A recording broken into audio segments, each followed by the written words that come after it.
प्रभु राम देव भगवान अल्लाह खुदा ईश आदि नाम एक ही शक्ति के हैं। वो कैसा है, कहां है, कैसे मिलता है, किसने देखा है? ये प्रश्नवाचक चिन्ह पूर्ण रूप से हटाने के लिए अवश्य सुनिए जगत गुरु तत्वदर्शी संत रामपाल जी महाराज के अमृत वचन, सर्व पवित्र धर्मों के पवित्र शास्त्रों के आधार पर।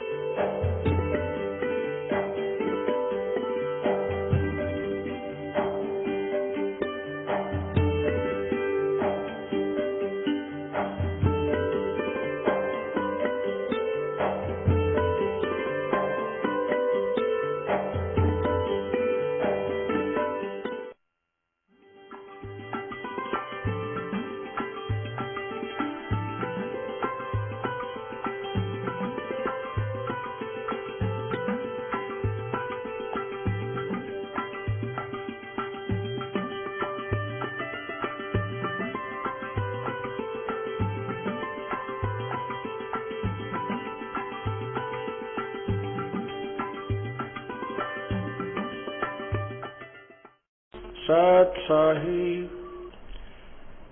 बंदी छोड़ कबीर परमेश्वर जी की जय। बंदी छोड़ गरीबदास जी महाराज की जय। स्वामी राम देवानंद जी गुरु महाराज की जय। सर्व संतों की जय, सर्व भक्तों की जय, धर्मी पुरुषों की जय।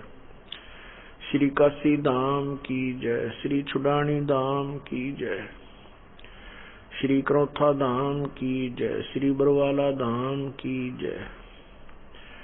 सत साही ग्रीव नमो नमो सतपुरुष को नमस्कार गुरु की नहीं सुर नर मुनि जन साधुआ संतों सर्वस दी नहीं सतगुरु साहेब संत सब डंडो तम प्रणाम। आगे पीछे मध्य हुए तिनको जा कुर्बान। नराकार निर्विषम काल जाल वै वंदनम निर्लेपम निज निर्गुणम अकलनु बेशुंदनम। सोहम सुरति समाप्तम सकल समाना निर्तलय। उज्ज्वल हिरंबर हरदम अम्बे परवा अथाह वार पार नहीं मध्यतम। ग्रीव जो सुमर सिद्ध होई गणनायक गलताना। करो अनुग्रह सोई पारस पद परवाना। आदि गणेश मनाऊं गणनायक देवन देवा। चरण कमल लो लाऊं आदंत करूं सेवा। परम शक्ति संगीतम ऋद्धिदाता सोई। अवगत गुण अतीतम सत्य पुरुष निर्मोही। जगदम्बा जगदीशम मंगल रूप मुरारी। तन मन अर्पों शीशम भक्ति मुक्ति भंडारी। सुर नर मुनि जन जावे ब्रह्मा विष्णु महेशा। शेष सहस मुख गावे हैं पूजे आदि गणेशा। इंद्र कुबेर सरीखा वरुण धर्म राय ध्यावे। समृत जीवन जी का मन इच्छा फल पावे। 33 कोटि आधारा ध्यावे 88। उतरे भव जल पारा कट है यम की फांसी। 33 कोटि आधारा ध्यावे 88। उतरे भव जल पारा कट है यम की फांसी। सत्साही कर जोरूं विनती करूं। धरूं चरण पर शीश। गुरु राम देवानंद जी महाराज ने दियो नाम बख्शीश। कोटि कोटि सिजदा करूं। कोटि कोटि प्रणाम। चरण कमल में राखियो मैं। बंदी जाम गुलाम।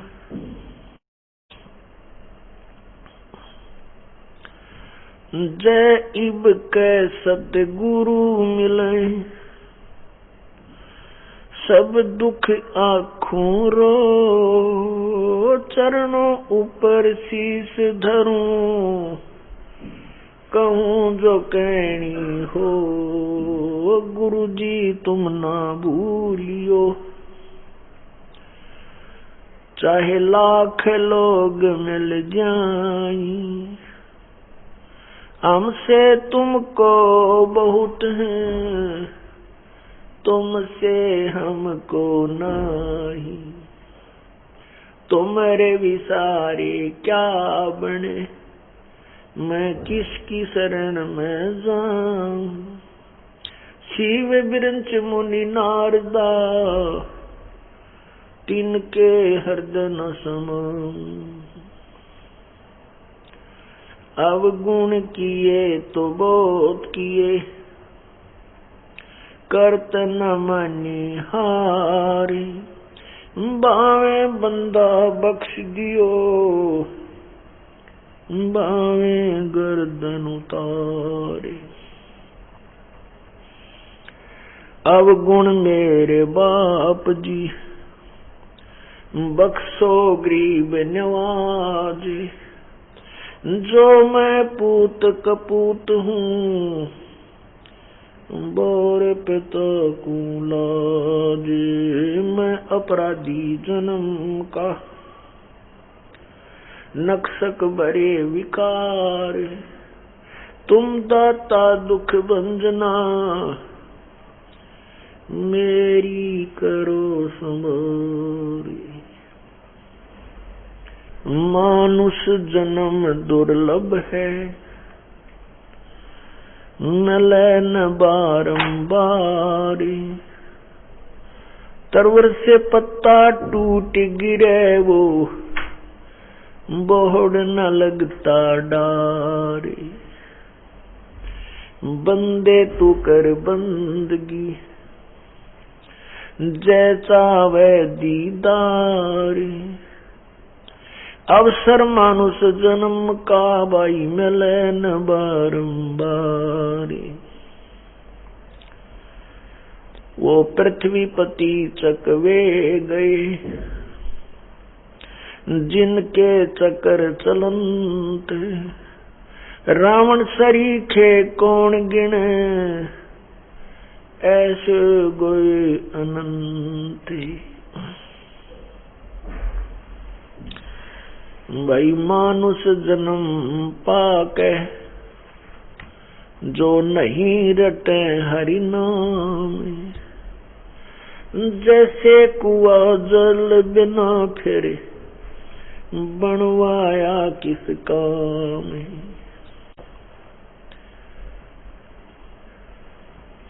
कबीर लूट सको तो लूटियो, राम नाम की लूटी। पीछे फिर पछताओगे, प्राण जहांगे छूटे। नहीं भरोसा देही का, ये बिनस जावे छिन माही। श्वास उश्वास में नाम जपो,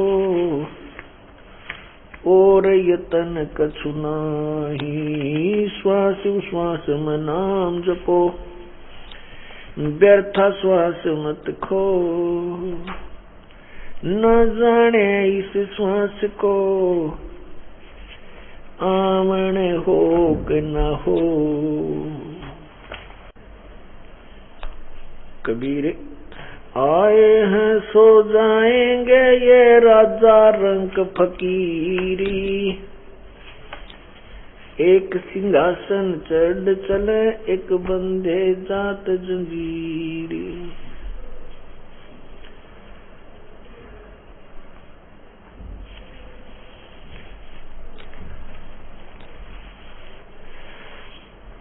कबीर झूठे सुख को सुख कहें, ये मान रहा मन मोद। ये सकल चबीना काल का, भाई कुछ मुख में कुछ गोद।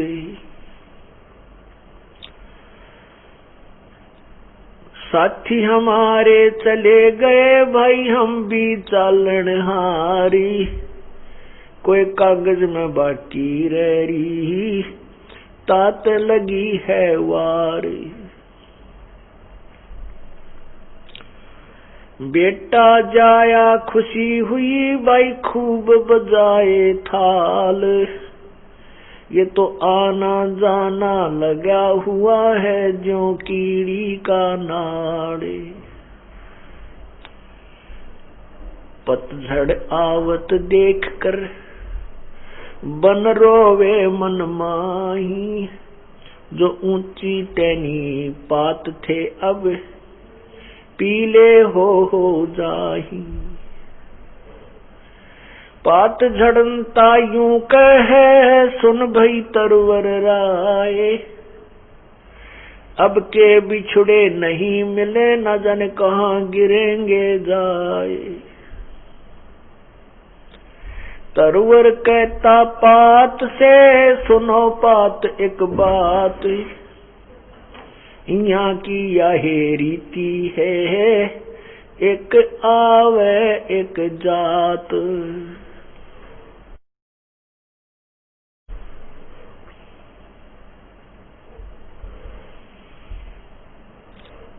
परमपिता परमात्मा कबीर परमेश्वर सारी सृष्टि के रचनहार,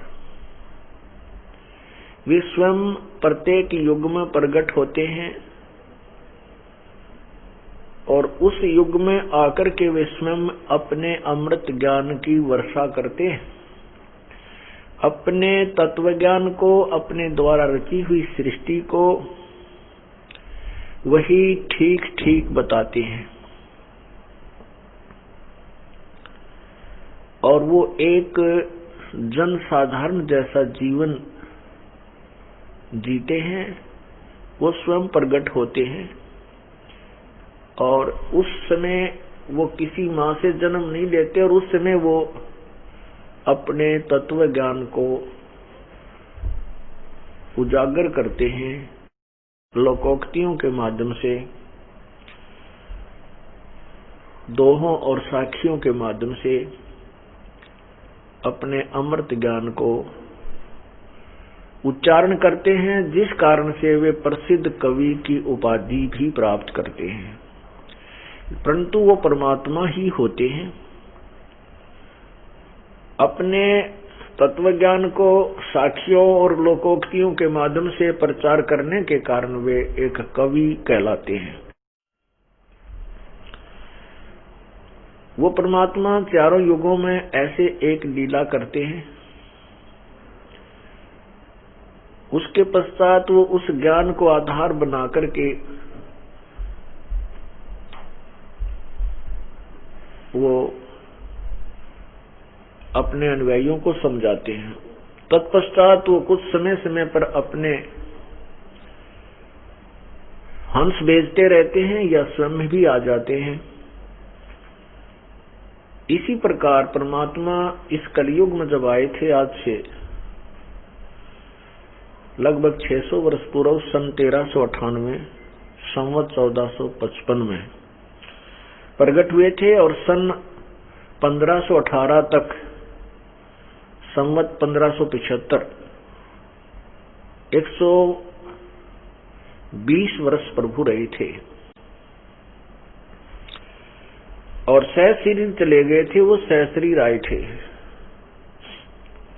वो परमात्मा आकर हमें याद दिलाते हैं कि जिस लोक में, जिस यहाँ के भगवान ब्रह्म कहो, इसे काल कहो, ज्योति निरंजन कहो, क्षर पुरुष, इसके लोक में आप रह रहे हो, यहाँ कोई भी जीव स्थायी नहीं है, ना कोई अमर है।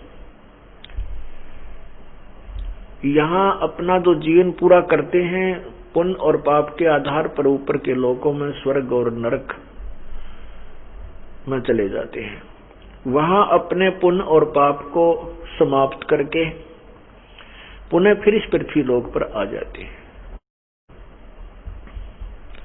इसका कारण यह है कि काल भगवान जो यहाँ का प्रभु है, जिसके अंतर्गत 21 ब्रह्मांड आते हैं, इसको एक बीमारी लगी है, इसको एक रोग लगा है, इसकी नालायकी के कारण, इसकी गलती के कारण इसको सजा मिली है कि 1 लाख मानव शरीरधारी प्राणियों का ये आहार करता है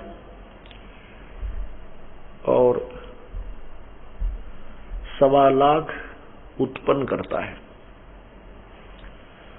1 लाख को खाता है और उसे 25% एक्स्ट्रा ये जीव उत्पन्न करता है। उनको ठिकाने जो 25% एक्स्ट्रा आते हैं और जो अपने कर्म होकर के यहां से चले जाते हैं, प्रतिदिन 1 लाख उत्पन्न होती है मानव शरीरधारी और 25% एक्स्ट्रा। तो उनको ठिकाने लगाने के लिए इसने ये 84 लाख प्रकार के प्राणियों के शरीर बनाए हुए हैं और फिर यहाँ एक कानून बनाया है कि जो जैसे कर्म करेगा उसको इतना ये जन्म भोगना होगा, इतना वो दूसरा जन्म, इतना उस तीसरा जन्म, ऐसे। तो परमात्मा हमें याद दिलाते हैं कि जिन परमात्माओं की, भगवानों की तुम पूजा करते हो, जिनको तुम परमात्मा मानते हो, प्रथम तो वो परमात्मा नहीं है, क्योंकि हम परमात्मा की परिभाषा से परिचित नहीं है, इसलिए हम इनको भगवान मानते हैं। भगवान या परमात्मा उसको कहा जाता है जो केवल हमें सुख दे और सुखदायी भोग पदार्थ दे और हमें किसी प्रकार की हानि नहीं पहुंचावे, ना कोई टांग तोड़े, ना किसी की आंख फोड़े, ना किसी का कैंसर बनावे और ना किसी का बेटा मारे, ना बेटी मारे, ना स्वयं किसी की हत्या, ना किसी की हत्या करे। वो परमात्मा कहलाता है। बाकी परमात्मा नहीं होते। बाकी स्वामी, जैसे कोई किसी के ऊपर कंट्रोलर है, उसको वो उसका स्वामी है, उसका वो भगवान मान लिया उसने। अब जैसे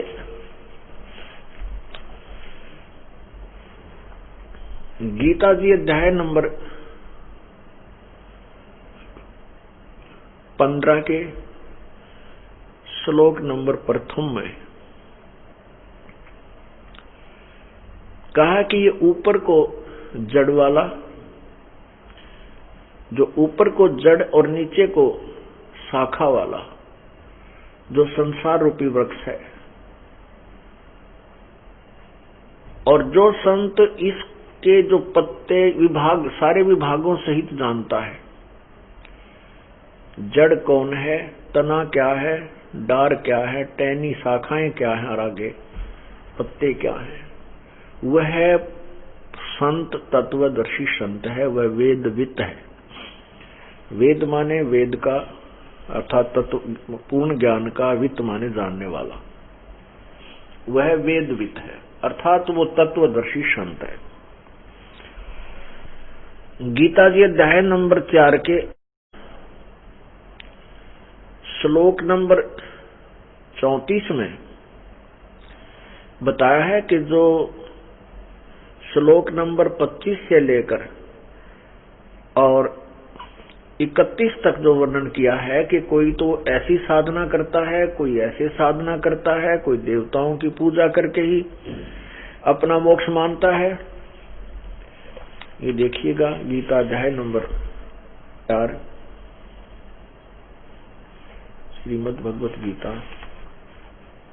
अध्याय नंबर 4 का श्लोक नंबर 25 है। ये 25 है। दूसरे योगीजन देवताओं के पूजन रूप यज्ञ का ही भली भांति अनुष्ठान किया करते हैं। अन्य योगीजन, योगी मन भगत, परब्रह्म परमात्मा रूप अग्नि में अभेद दर्शन रूप यज्ञ के द्वारा ही आत्म रूप यज्ञ का हवन किया करते हैं। अन्य योगीजन समस्त इंद्रियों को संयम अग्नि में हवन किया करते हैं। दूसरे यानी अन्य लोग शब्द आदि समस्त विषयों को अग्नि रूप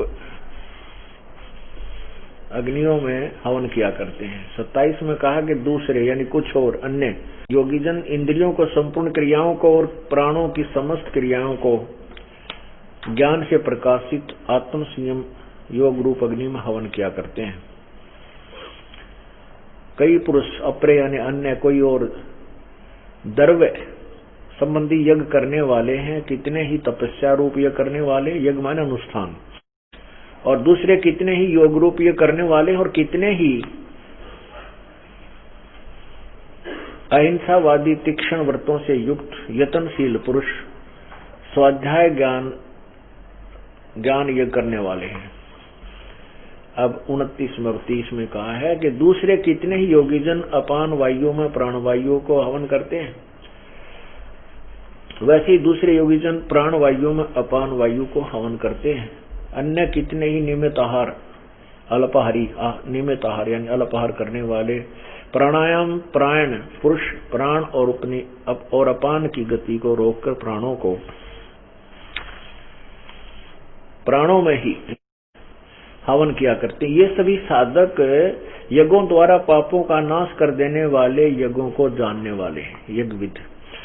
ये क्या, इसका अर्थ ये है 31 तक का 25 से 30 में कि कोई तो देवताओं की पूजा करके, कोई अपने उस श्वास को केवल देखता है, श्वास बाहर जाता उस पर ध्यान रखो, अंदर आता उस पर ध्यान रखो, बस इसी को अपना अनुष्ठान करता है। इसी तरह कोई व्रत रखता है, कोई अहिंसावादी जैसे मुंह पर पट्टी बांध कर नंगे पैरों घूमते हैं, इसी को मोक्ष और कल्याणकारक मानते हैं। इसी प्रकार कोई द्रव्य यज्ञ करता है, भंडारे करता है, कहीं गौशाला बना देता है, किधर धर्मशाला बनवा देता है। कहते हैं कुछ इसी को अपना अंतिम जो है ना भक्ति मानते हैं, कुछ अल्पाहार करते हैं, बहुत ही कम भोजन करते हैं, उसी से मोक्ष मानते हैं। और ये सभी जो साधना कर रहे हैं ये सभी पाप नाशक जानकर कर रहे हैं। इसका भाव ये है, गीता जी अध्याय नंबर 4 के श्लोक 25 से 30 तक का ये सारांश है कि साधना सभी जो भी जैसी साधना कर रहे हैं वो उनको पाप नाशक जानकर ही करते हैं, पाप नाशक जानते हैं। आगे 31 में कहा है, 31 में ये कहा कि जो साधना करते नहीं वो तो ना इस लोक में सुखी ना परलोक में सुखी। 31 पढ़ो, गीता जी अध्याय नंबर 4 का ये श्लोक 31। 30 तक हमने पढ़ लिया, 31 इसमें लिखा है कि कुरुश्रेष्ठ अर्जुन, यज्ञ से बचे हुए अमृत का अनुभव करने वाले योगीजन सनातन ब्रह्म परमात्मा अर्थात पूर्ण परमात्मा को प्राप्त होते हैं। तो यह मनुष्य प्राप्त होते हैं यज्ञ न करने वाले पुरुष के लिए, जो साधना करते ही नहीं, उन मनुष्यों के लिए मनुष्य लोक भी, उन मनुष्यों के लिए तो यह मनुष्य लोक भी सुखदायक नहीं, तो फिर परलोक कैसे सुखदायक हो सकता है। इसका भावार्थ ये है कि जो साधना कर रहे हैं, कोई कैसे करता है, कोई देवताओं की पूजा करता है, कोई योग अभ्यास से ही अपने मोक्ष मानता है, योग अभ्यास करके कोई द्रव्य यज्ञ से यानी धन से जो अनुष्ठान करता उन्हीं को अंतिम मानता है, कोई अल्पाहारी, कोई अहिंसावादी, इन अनुष्ठानों को करके जो इनको मोक्षदायक मानते हैं, पाप नाशक। फिर 31 में कहा कि जो साधना करते ही नहीं, जो यज्ञ नहीं करते, अनुष्ठान नहीं करते, भक्ति नहीं करते, वो तो इस लोक में भी सुखी नहीं और परलोक में तो होंगे कहां।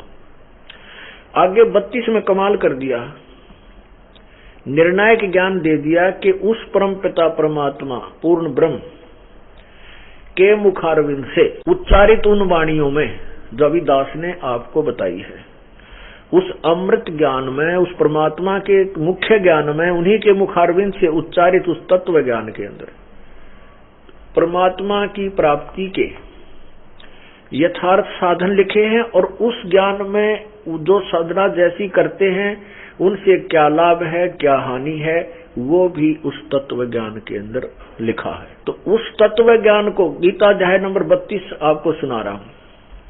फिर 33 और 34 में कहा है, 34 में कहा कि उस तत्व ज्ञान को जो पूर्ण परमात्मा के मुखारविंद से उच्चरित है, उसको किसी तत्वदर्शी संत के पास जाकर समझ। गीता अध्याय नंबर 4 के 25 से 30 तक वर्णन किया है। कोई ऐसा साधना करता है, कोई ऐसी करता है, कोई ऐसी करता है, और इन साधनाओं को वो पाप नाशक मानकर जानते हैं, पाप नाशक जानते हैं, इसलिए करते हैं। फिर कहा कि 31 में कहा कि जो साधना करते ही नहीं उनको, तो जो साधना नहीं करते उनको इस लोक में या परलोक में कोई लाभ, कोई सुख नहीं। अब 32 में कहा है कि उस परमात्मा के मुख्य ज्ञान में, उसी के मुख से उच्चरित उस ज्ञान में जो तत्व ज्ञान है, उसमें बहुत प्रकार के वर्णन किए हैं। अब देखना अध्याय नंबर 4 और ये श्लोक नंबर 32-31 तक आपने पढ़ा। इस प्रकार और भी बहुत तरह के यज्ञ एवं बहुविधा, इस प्रकार बहुत तरह के यज्ञ वेद की वाणी में, इन्होंने ब्राह्मण का अर्थ वेद कर दिया, वेद, ये गलत कर दिया। ब्राह्मण का अर्थ होता है पूर्ण परमात्मा यानी बड़े भगवान। अब इन्होंने ब्राह्मण का अर्थ आपको इन्हीं के कर कमलों द्वारा दिखाता हूं। अध्याय नंबर 17 के श्लोक नंबर 23 में ये देखो, ओम तत्सत, ओम तत्सत, ये है गीता अध्याय नंबर 17 और श्लोक नंबर 23 में। ओम तत्सत इति निर्देश है ब्रह्मण त्रिविध समर्थ है, ब्राह्मणा तेन वेदा च यज्ञा च विहिता पुरा। ओम तत्सत ऐसे ही है 3 प्रकार का। ब्रह्मण माने सच्चिदानंद घन ब्रह्म का, ब्रह्मण सच्चिदानंद घन, ब्रह्म का अर्थ है सच्चिदानंद घन ब्रह्म, यानी गीता ज्ञान दाता से अन्य कोई परमात्मा है, सच्चिदानंद घन परमात्मा। ब्रह्मण का अर्थ है सच्चिदानंद घन परमात्मा। अब हम इसका अनुवाद करेंगे तो समझ में आएगा। गीता अध्याय नंबर 4 के श्लोक 32 का इन्होंने क्या लिखा है, एवं बहुविधा यज्ञा विहिता ब्रह्मण मुखे, एवं बहुविधा यज्ञा वितता ब्रह्मण मुखे, कर्मजान विधितान सर्वान एवं ज्ञात्वा विमोक्षसे। इस प्रकार और भी बहुत तरह के, और भी बहुत तरह के यज्ञ ब्रह्मण मुखे, ब्रह्मण माने सच्चिदानंद घन ब्रह्म के, मुखे माने मुख्य वाणी में, उनके मुख के द्वारा उच्चारित वाणी अर्थात तत्व ज्ञान में। फिर देखो, इस प्रकार के बहुत तरह के यज्ञ यानी अनुष्ठान, परमात्मा भक्ति की विधि, बहुत तरह के यज्ञ वेद, यहाँ ब्रह्मण माने पूर्ण परमात्मा सच्चिदानंद घन ब्रह्म यानी सत्पुरुष पूर्ण परमात्मा के मुख्य ज्ञान, मुख के द्वारा उच्चारित उस वाणी में अर्थात तत्व ज्ञान में विस्तार से कहे गए। उन सब को तू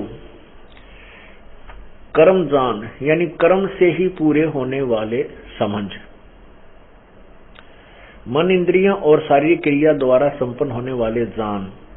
इस प्रकार तत्व से जानकर ज्ञातवा उनके अनुष्ठान द्वारा तू कर्म बंधन से सर्वथा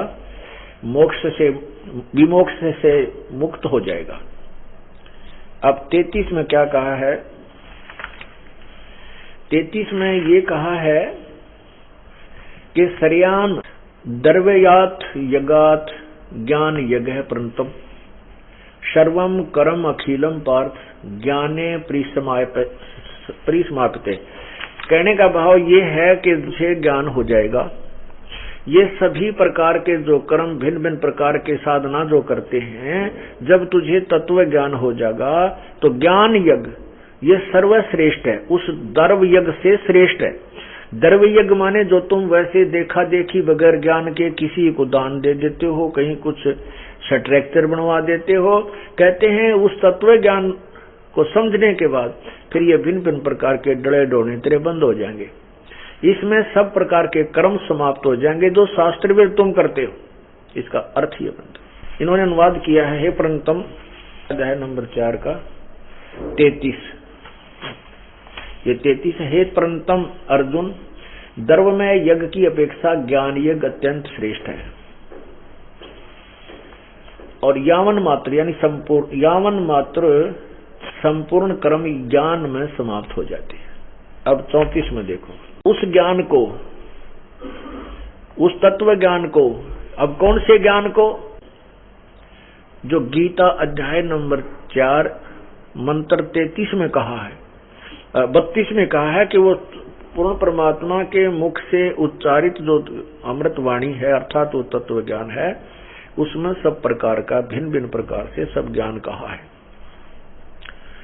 और फिर 33 में ये कहा कि उस द्रव्य ज्ञान से यानी देखम देखा बगैर ज्ञान के कित दान करता है, धर्मादि द्रव्य देता है, धन देने से ये ज्ञान यज्ञ श्रेष्ठ है, तो ज्ञान समझ।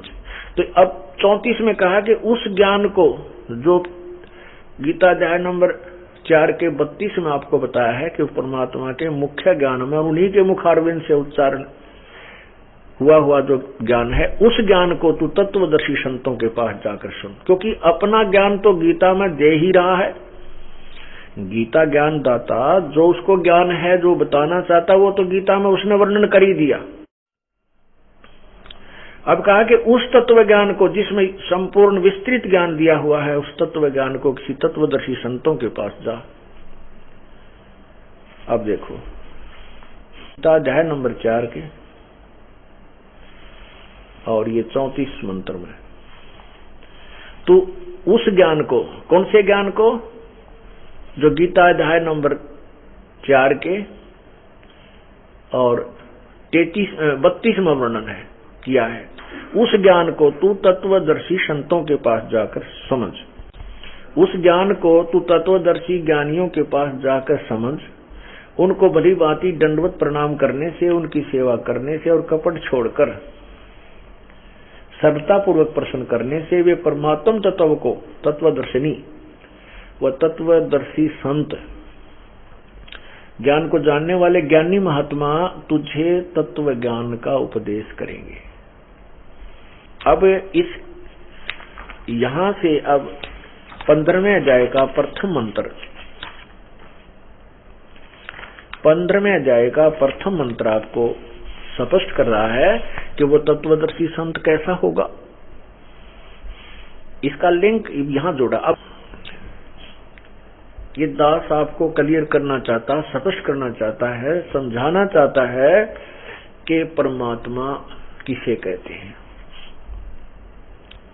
भगवान किसे कहते हैं, भगवान की क्या परिभाषा है, उसकी ये भूमिका बनाई जा रही है। अभी तक भूमिका बन रही है भगवान की डेफिनेशन को समझाने के लिए। भगवान की जो परिभाषा है उसको समझाने के लिए अभी तो भूमिका बन रही। अब तत्वदर्शी संत की पहचान 15वें अध्याय के प्रथम मंत्र में ही बताई है। देखिएगा श्रीमद् भगवद गीता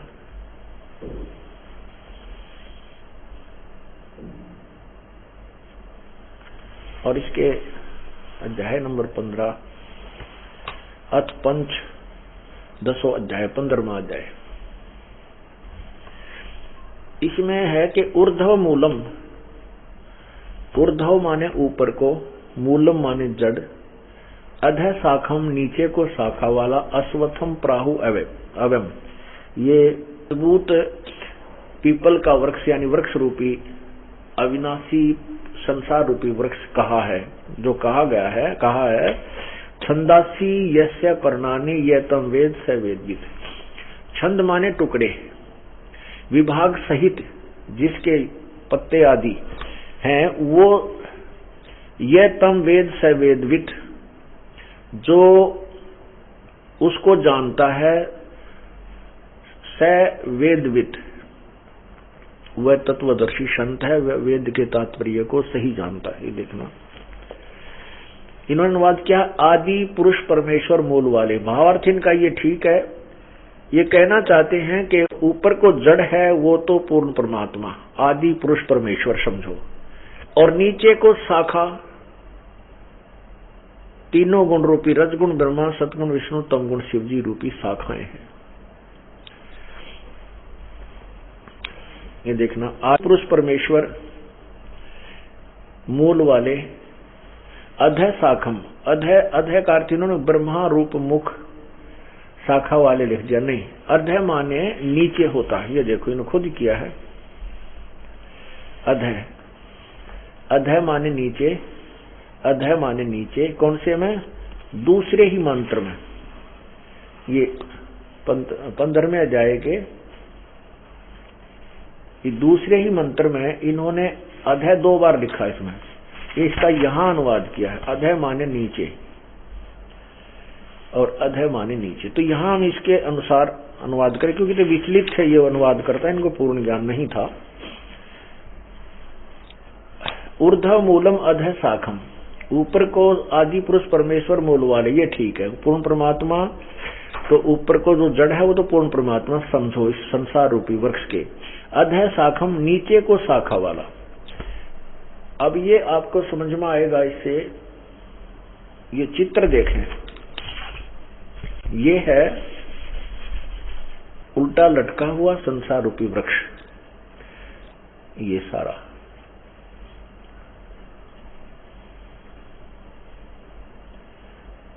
ऊर्ध्व मूलम, ऊपर को पूर्ण परमात्मा रूपी जड़ वाला और नीचे को शाखा वाला, ये उल्टा लटका हुआ संसार रूपी अविनाशी वृक्ष है।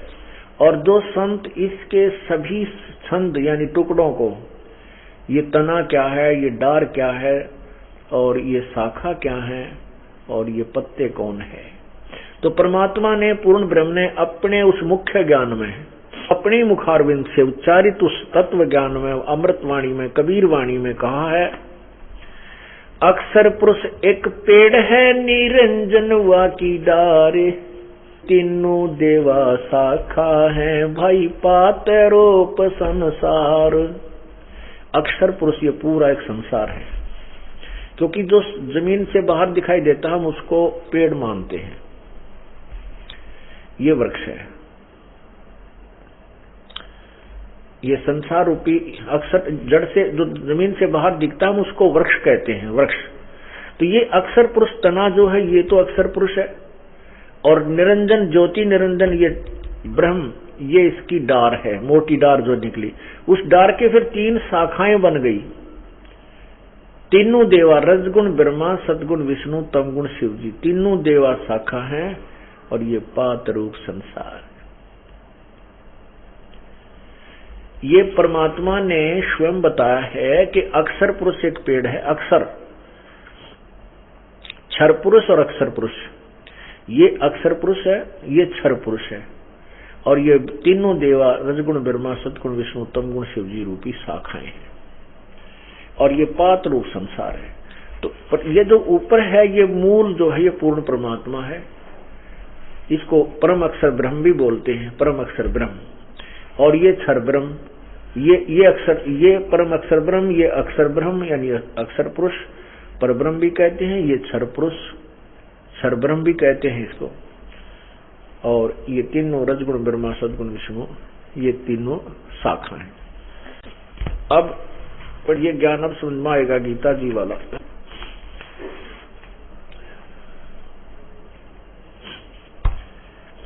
ये देखो, अथ पंथ 10वां अध्याय, ये प्रथम मंत्र 15 में जाएगा। प्रथम मंत्र आपको सुना रहा हूं श्री गीता जी का।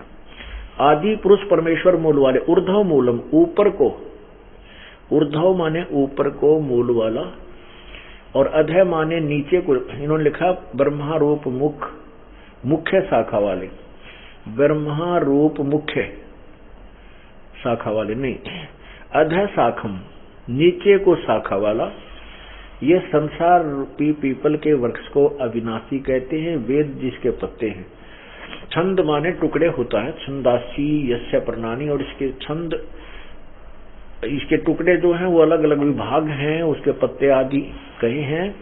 उस संसार वृक्ष को जो पुरुष, जो व्यक्ति मूल सहित जड़ से लेकर शाखाओं तक तत्व से जानता है, वह वेद के तात्पर्य को जानने वाला है। तम यह वेद, उसको जो जानता है, वेद माने जानना भी होता है, ज्ञान होता है। स वेदविद, उस वह वेद के तात्पर्य को, अर्थात वो तत्वदर्शी संत है जो इन पूरे संसार रूपी वृक्ष के विभाग सहित बता देता है कि ये तना कौन है, ये जड़ कौन है, ये तना कौन है, ये डार कौन है, और ये शाखाएं क्या है, पत्ते क्या है तत्वदर्शी संत है। ये गीता जी अध्याय नंबर 15 के मंत्र 1 ने स्पष्ट कर दिया तत्वदर्शी संत की पहचान क्या है। तो परमात्मा स्वयं ही ये संत बनते हैं, स्वयं ही भक्त बनते हैं, स्वयं ही दास बनते हैं, और स्वयं ही तत्वदर्शी संत की भूमिका करने आते हैं। और स्वयं ये परमात्मा तो होते ही होते हैं जो सर्व ब्रह्मांडों का संचालन कर रहे होते हैं। तो उन्होंने 600 वर्ष पहले प्रभु ने आकर के ये बताया था, जो दास आज आपको ये ज्ञान प्रभु का दिया हुआ आपके समक्ष प्रत्यक्ष कर रहा है, समझा रहा है, दिखा रहा है, और जिसकी गवाही हमारे सब सदग्रंथ दे रहे हैं, गीता जी, वेद, और जैसा भी अनुभव ऋषियों का था वो पुराण भी हमें इसका समर्थन दे रहे हैं। जो परमात्मा ने 600 वर्ष पहले आकर के अपने साधारण ज्ञान में वो जो सभी सदग्रंथों का ज्ञान समावेश किया हुआ है। अब इसमें आगे देखो, गीता अध्याय नंबर 15 का मंत्र 2 देखो, श्लोक 2, ये 2, उस वृक्ष की तीनों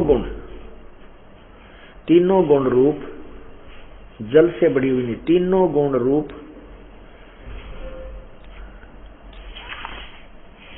बड़ी हुई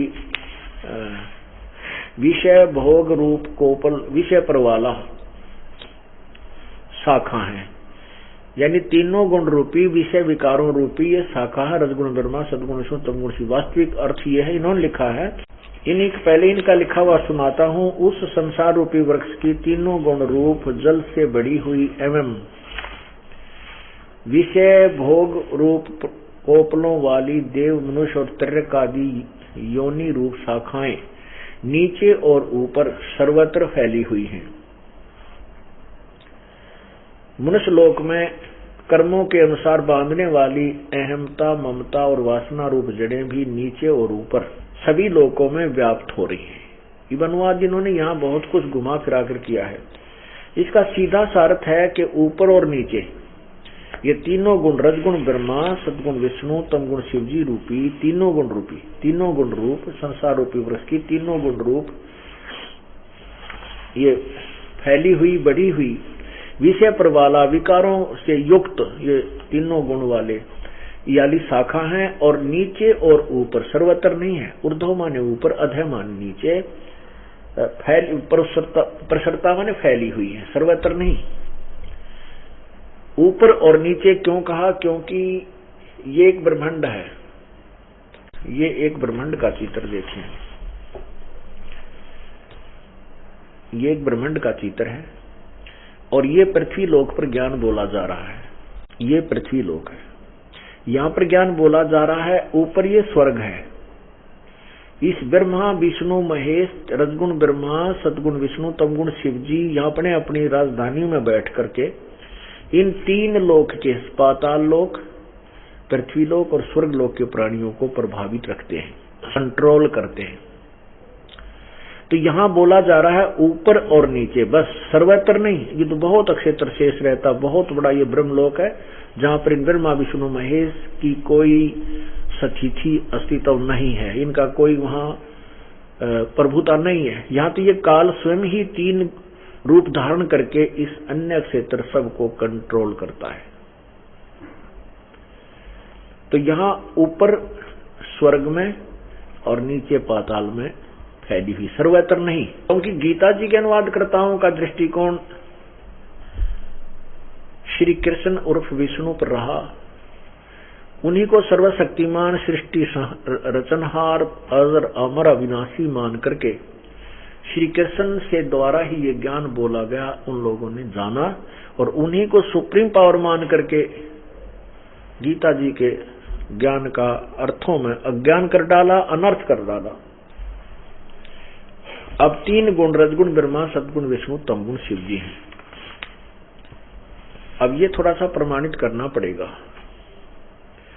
क्योंकि ये एक ऐसा जटिल ज्ञान बना दिया है अज्ञानी संतों ऋषियों ने कि अब आंखों देखकर ही माना जा सकता है। रजगुण ब्रह्मा है, सतगुण विष्णु, तमगुण शिव जी, ये हम आपको प्रमाणित करते हैं। कहां से? ये पढ़िएगा श्रीमद देवी भागवत। यह है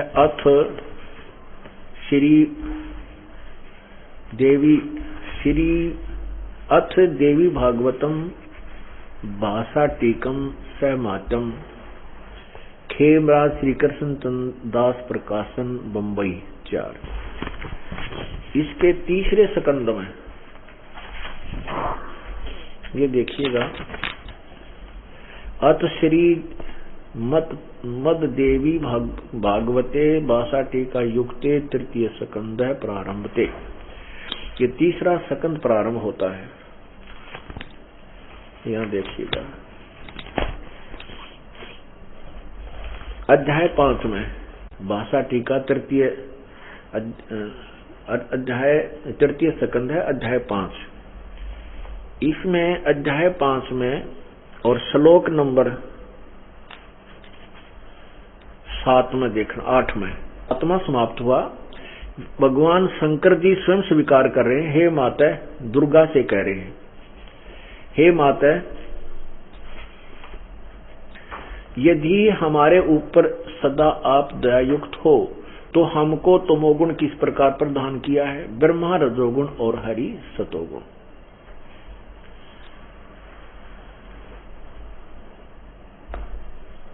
युक्त क्यों किया है? युक्त किए हैं। किस लिए युक्त किए हैं? हे माता, यदि हमारे ऊपर सदा आप दयायुक्त हो तो हमको तमोगुण में किस प्रकार प्रदान किया है? ब्रह्मा रजोगुण और हरि सतोगुण युक्त किए हैं। अब ये संस्कार देखो, ये सातवां समाप्त हुआ, 8वां यहाँ से। यदि दाधर्मना न सदाम्बिके कथम है विहित तमोगुण है। मुझे तमोगुण किस प्रकार बनाया है माता? कमल जय यानी कमल से उत्पन्न होने वाले ब्रह्मा को रजोगुण संभाव सुहित किमु सतोगुण हरि, और इस विष्णु को आपने सतोगुण क्यों बनाया? इति सिद्धम रजगुण ब्रह्मा है, सतगुण विष्णु, तमगुण शिव जी। अब ये देखिएगा गीता प्रेस गोरखपुर से प्रकाशित, इसमें प्रमाणित करते हैं। श्रीमद देवी भागवत,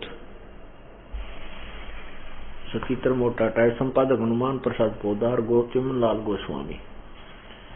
और इसके प्रकाशक कहां से हैं? प्रकाशक में मुद्रक है गीता प्रेस गोरखपुर, गोविंद भवन कार्यालय, कोलकाता का संस्थान। ये इनके फोन नंबर हैं। इसके तीसरे स्कंद में और उसी 5वें अध्याय में अर्थात 123 पृष्ठ पर देखिएगा, विष्णु जी कह रहे हैं कि हम नाशवान हैं, अविनाशी नहीं है। ये प्रश्न नंबर 123 और तीसरा स्कंद। विष्णु जी दुर्गा की महिमा गाते हैं और अपनी स्थिति उनके सामने यथार्थ बता रहे हैं। तुम शुद्ध स्वरूपा हो, यह संसार, सारा संसार तुम ही से उद्भासित हो रहा है। मैं ब्रह्मा और शंकर, हम सभी तुम्हारी कृपा से विद्यमान है। हमारा आविर्भाव मन जन्म और तिरोभाव माने मृत्यु हुआ करता है। केवल तुम ही नित्य हो, जगत जननी हो, प्रकृति और सनातनी देवी हो। ये प्रकृति शब्द याद रखो, दुर्गा की का ही नाम है प्रकृति।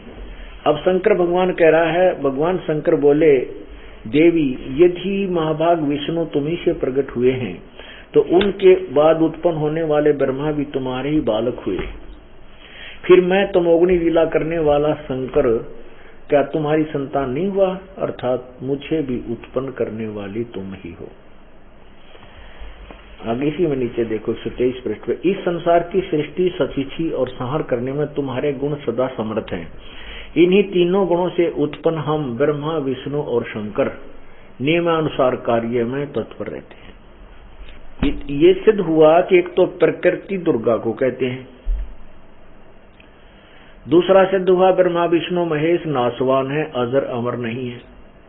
तीसरा ये सिद्ध हुआ कि दुर्गा के बेटे हैं, दुर्गा से उत्पन्न हुए हैं। अब इस पवित्र गीता जी को आप अच्छी तरह समझ सकोगे, क्योंकि गीता जी बहुत ही सारांश है चारों वेदों का, और ये कोड वर्डों में है ज्यादातर। यजुर्वेद अध्याय नंबर 19 के मंत्र 25 में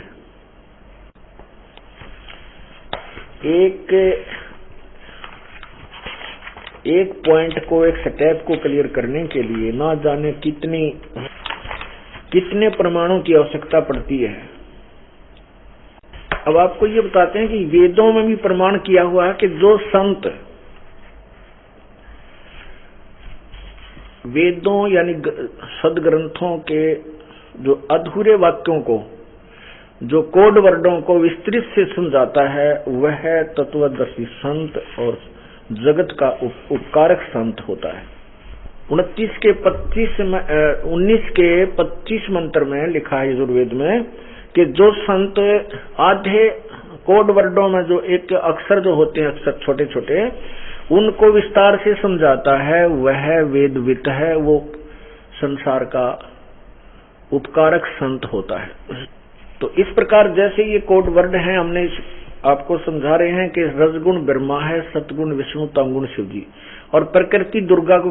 गीता जी में कोड वर्ड ज्यादा हैं। अभी अध्याय नंबर 14 के मंत्र 3, 4, 5 में ये स्पष्ट हो जाता है कि रजगुण ब्रह्मा, सतगुण विष्णु, तमगुण शिव जी ये प्रकृति यानी दुर्गा से उत्पन्न हुए हैं, और यही पुराण बता रहे हैं, यही गीता जी प्रत्यक्ष कर रही है, स्पष्ट कर रही है। अध्याय नंबर 14 का ये देखिए, अध्याय नंबर 14 और ये देखिएगा मंत्र नंबर 3, 4, 5 आपको सुनाते हैं। हे अर्जुन, मेरी महत ब्रह्म रूप मूल प्रकृति सभी संपूर्ण भूतों यानी प्राणियों की योनि अर्थात गर्भाधान स्थान है, और मैं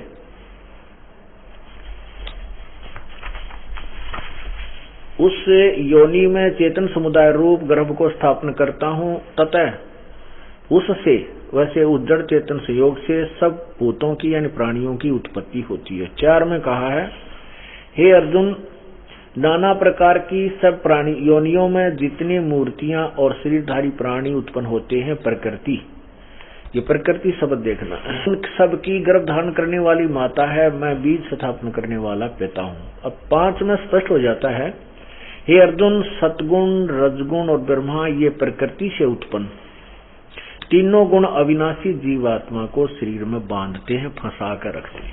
अब हम अपने उसी पॉइंट पर आते हैं जहां से हमने प्रारंभ किया कि रजगुण ब्रह्मा है, सतगुण विष्णु, तमगुण शिव जी, और गीता जी अध्याय नंबर 15 के अब श्लोक नंबर 2 को फिर देखिए। अध्याय नंबर 15 का अब ये दूसरा श्लोक ठीक समझ में आ जाएगा। उस संसार रूपी वृक्ष की तीनों गुण रूप रजगुण ब्रह्मा, सतगुण विष्णु, तमगुण शिव जी जल से बड़ी हुई, अर्थात ये फैली हुई, बढ़ी हुई विषय पर वाला, क्योंकि रजगुण ब्रह्मा, सदगुण विष्णु, तमगुण, रजगुण सदगुण तमगुण ये विषय विकार ही हैं, यही हमें यहाँ पर उलझा कर रखते हैं। विषय भोग रूप कोपलों वाली देव मनुष्य और त्रिकादि, ये नहीं है अर्थ इसका। सीधा सा ये है कि विषय विकारों वाली ये शाखाएं संसार रूपी वृक्ष नीचे और ऊपर फैली हुई हैं, जो मनुष्य लोक में जीवों को कर्मानुसार बांधने की मुख्य कारण है और ऊपर और नीचे व्याप्त है। बस इतना सारा था तीसरे इस दूसरे 15वें अध्याय के दूसरे श्लोक का। अब गीता अध्याय नंबर 15 का ही अब तीसरे में स्पष्ट किया है कि इस संसार वृक्ष का रूप जैसा कहा है वैसा यहाँ विचार काल में, अर्थात जो गीता ज्ञान दाता भगवान कह रहा है कि मैं तुझे जो ज्ञान दे रहा हूँ, तेरा मेरा जो डिस्कस चल रहा है, मैं इसको पूर्ण रूप से नहीं बता सकता। गीता ज्ञान दाता कह रहा है कि जो तेरा मेरा विचार विमर्श चल रहा है, मैं तुझे जो ज्ञान दे रहा हूँ, इसमें मैं संसार रूपी वृक्ष की पूरी सृष्टि रचना के विषय में नहीं बता सकता, क्योंकि मुझे इसकी सतिथि का ऊपर और नीचे का विशेष ज्ञान नहीं है। ना इसकी मुझे प्रारंभ का पता है और ना इसके अंत का, क्योंकि काल भगवान ने परमात्मा ने पहले सृष्टि रच रखी थी कबीर जी ने, उसके बाद इसकी उत्पत्ति हुई थी, उसके बाद इसको वहां से निकाल दिया गया। ये पूर्ण रूप से उस लोक से भी परिचित नहीं है, वो कितना विस्तृत है। तो यहाँ कह रहा है कि संसार रूपी वृक्ष का जैसा स्वरूप मैं तुझे बता रहा हूँ, अप्रोक्सीमेशन कर रहा हूँ, अंदाजा सा बता रहा हूँ, यहाँ विचार काल में मैं इसको संपूर्ण नहीं बता सकता। उसके लिए तो बताया कि तत्वदर्शी संत से ही पूछ, वही बतावेगा। अब तीसरा देखिएगा, 15वें अध्याय का तीसरा श्लोक पवित्र गीता जी। इस संसार वृक्ष का स्वरूप जैसा कहा है, जो मैं बोल रहा हूँ, वैसा यहाँ विचार काल में नहीं है, तेरे मेरे डिस्कशन में नहीं पाया जाता, क्योंकि न तो इसका आदि और न अंत तथा न इसकी अच्छी प्रकार सतिथि है। इसके कहता मुझे इसकी पूर्ण रूप से ज्ञान नहीं है, सतिथि का मुझे ज्ञान, इसलिए इस सो विरोध मूलम, सो संस्कृत देखेंगे, सो विरोध मूलम यानी इस दृढ़ मूल वाले, क्योंकि सतलोक ऊपर जो जड़ है वो अविनाशी परमात्मा है और उसकी जड़ जो है वो अविनाशी है, दृढ़ है, वो कभी नष्ट नहीं होती, इसलिए सुविरूढ़ मूलम, अहमता ममता नहीं, अति दृढ़ मूल वाले संसार रूपी पीपल के वृक्ष को दृढ़, ये देखो ना, दृढ़ेन असंग शस्त्रेन छित्वा, इस दृढ़ेन माने दृढ़ेन असंग शस्त्रेन, दृढ़ेन का अर्थ होता है कि जो बिल्कुल अटल ज्ञान हो, उस तत्व ज्ञान रूपी उस दृढ़ शस्त्र के द्वारा। अब हमने लोहा काटना है और लकड़ गेल काटना तो कैसे कटेगा, वो तो लोहे से लोहा ही काटा जाएगा, दृढ़ उससे भी दृढ़ हो। तो ऐसे ही उलझी हुई संसार सृष्टि तत्व ज्ञान रूपी आध्यात्मिक ज्ञान रूपी उलझी हुई गुत्थी को इस संसार इस दृढ़ शस्त्र के द्वारा, तत्व ज्ञान रूपी शस्त्र से इसको काट के, यानी तत्वदर्शी संत के पास जाकर इस उलझी हुई गुत्थी को समझकर, उसके पश्चात अब देखो 15वें अध्याय का चौथा श्लोक इससे लिंक होता है तीसरे से, ये देखिएगा, ये संबंधित है चौथा श्लोक।